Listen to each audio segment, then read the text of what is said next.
Hi, welcome back to Boccaccio and Wigs.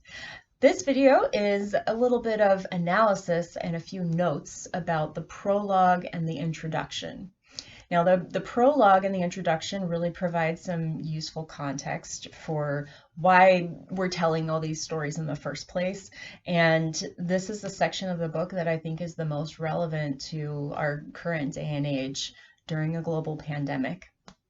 So in the prologue's really short, and this is where Boccaccio explains to us as the reader why he's telling this story in the first place. And essentially he says, I was lovesick for a very long time and probably struggling with some depression or suicidal ideation, and he turned to some really good friends that helped counsel him and get him through some dark days.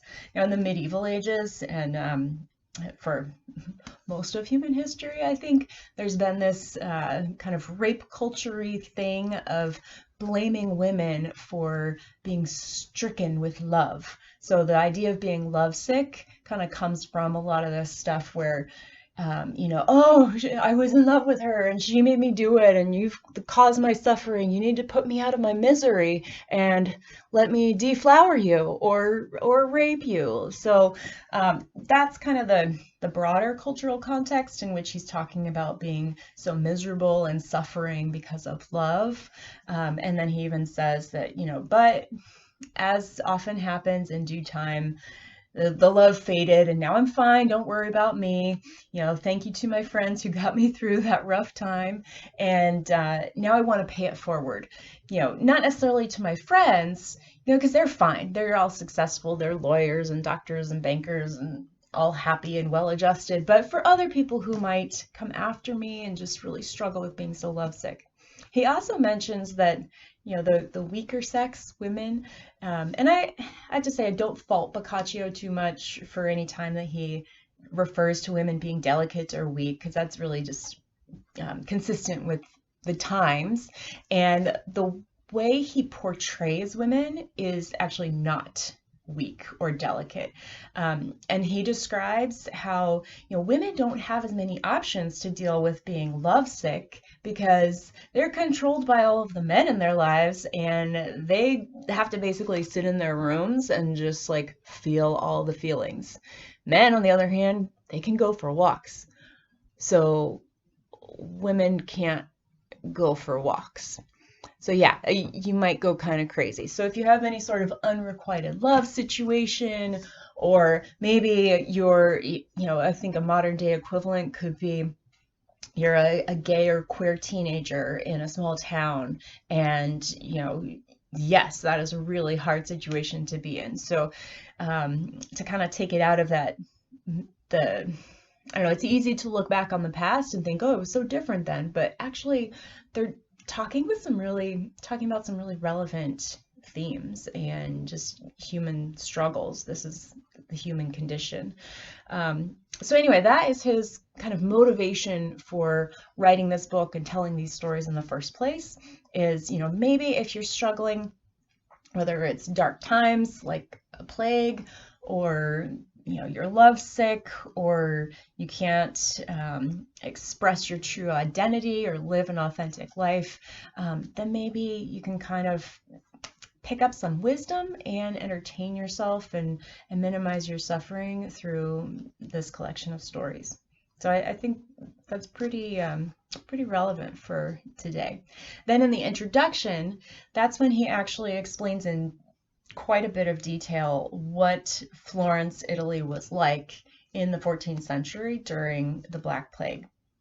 It's pretty horrifying. He demonstrates maybe having a little bit of PTSD from this because he saw it all firsthand, and so he starts to describe it, and then he's like, okay, but I should not discuss this any more than necessary.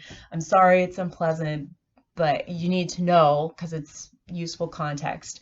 So you can see that it's kind of something that he seems to struggle with. He doesn't want to put that trauma on someone else, but he lived it firsthand, and he's still trying to reconcile all that he likely witnessed during that time.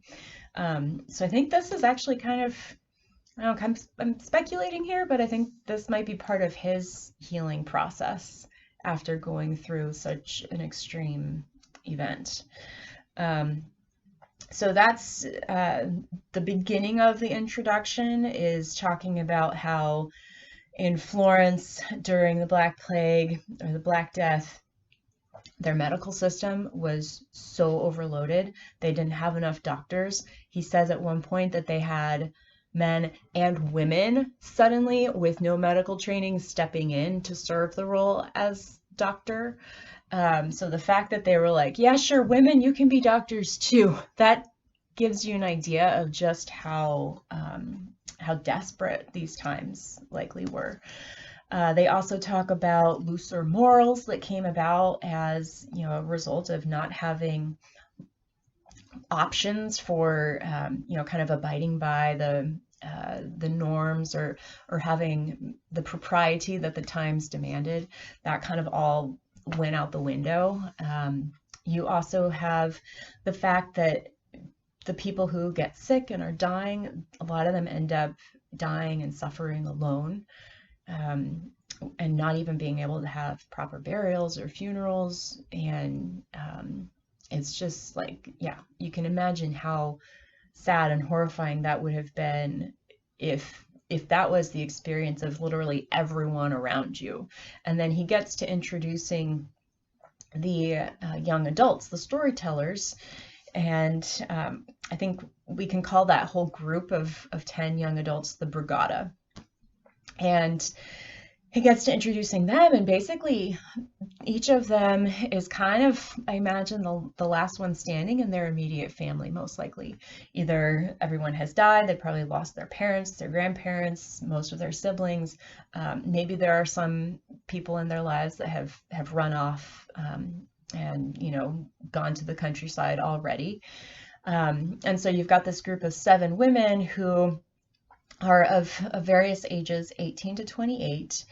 And, maybe they're cousins, maybe they're best friends, maybe they were next door neighbors. So they all have some sort of connection. And now they're like, we're the last one standing. They also have, they're all kind of nobility of some sort. So these are well-to-do, privileged young women, and they abide by a certain degree of propriety. So they've been staying in Florence in order to not be seen as doing anything improper. And now they get to the point where the eldest of their group, Pampanea, I checked my pronunciation on that, Pampanea, she gives this really rousing speech that's very compelling and basically says, you know what? We've stayed long enough. We have tried. No one would fault us for leaving and trying to save our own lives. Like, why have we been putting ourselves in harm's way? Like, no one's around to judge us anymore anyway. So she's kind of emerged from the beginning as the natural leader of the group. And then you have some younger women in the group, like Nephile, who I think is the youngest. She's 18. And Philometa, a couple in there that raise some concerns about propriety.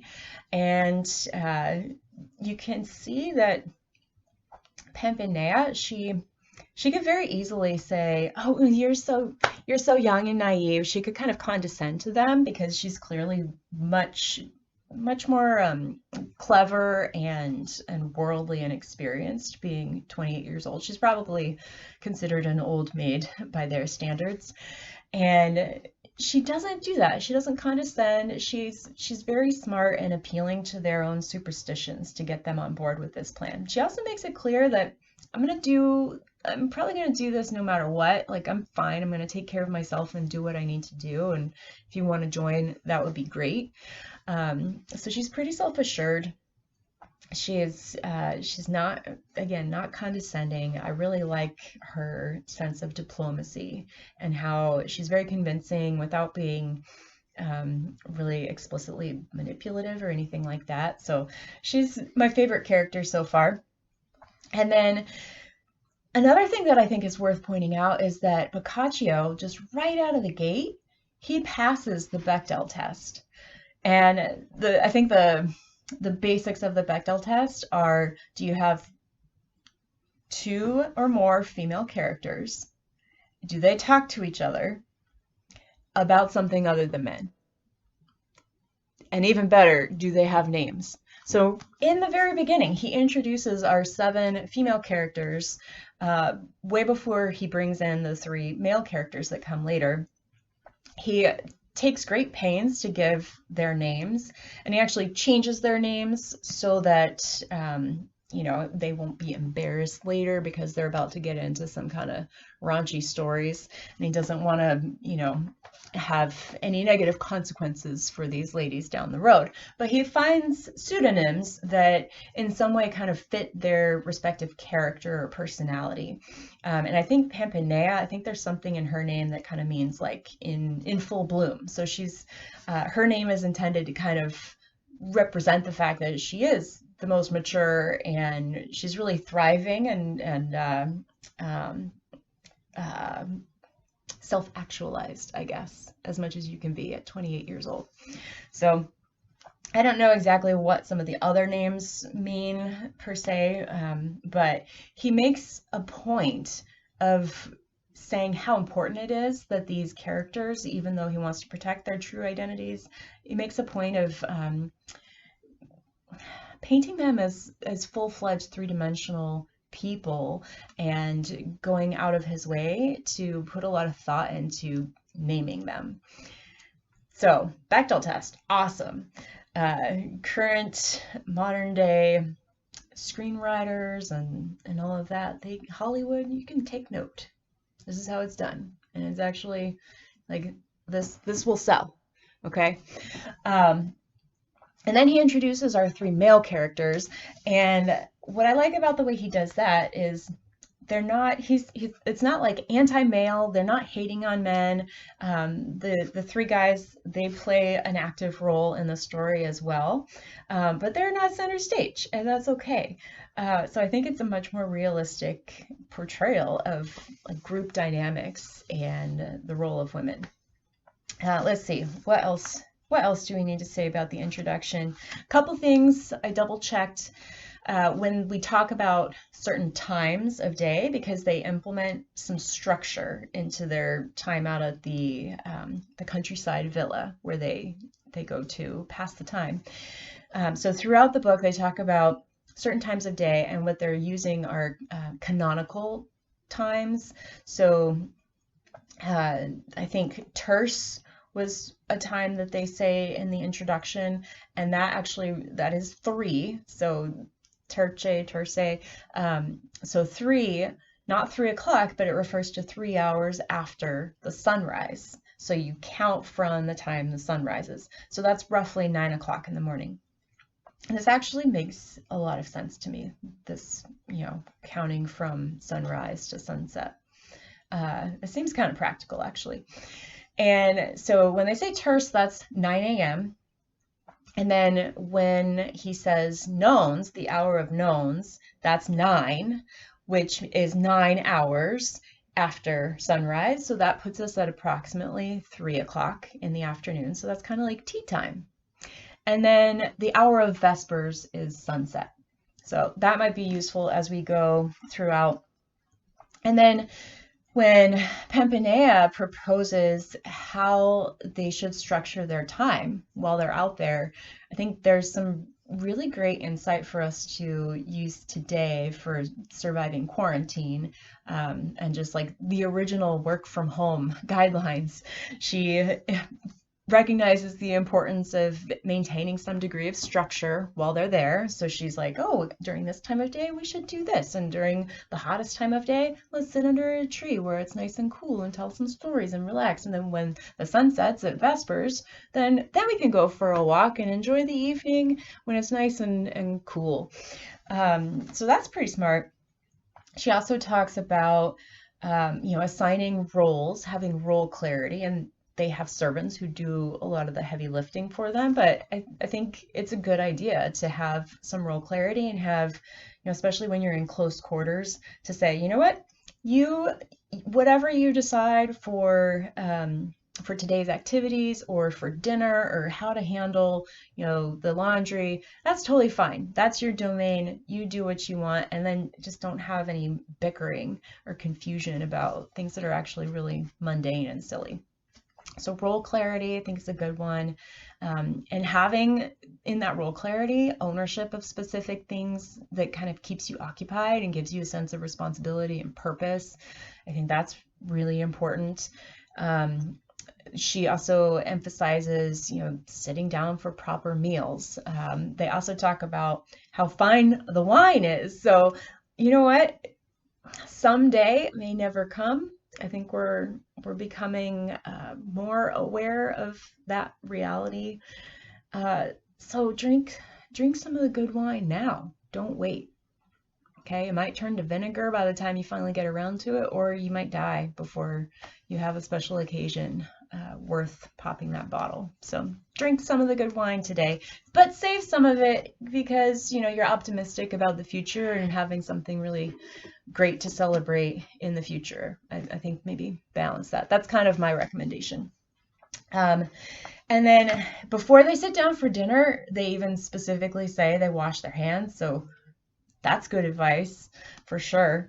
And let's see, what else? I think just like sticking with your friends and looking out for each other. That's another good takeaway. Well, I hope those were some useful notes explaining the beginning of the Decameron. And it probably also gives you an idea of why I'm so excited about it and why this piece of nearly 700-year-old literature resonates with me so much today, especially given what's going on in our world right now.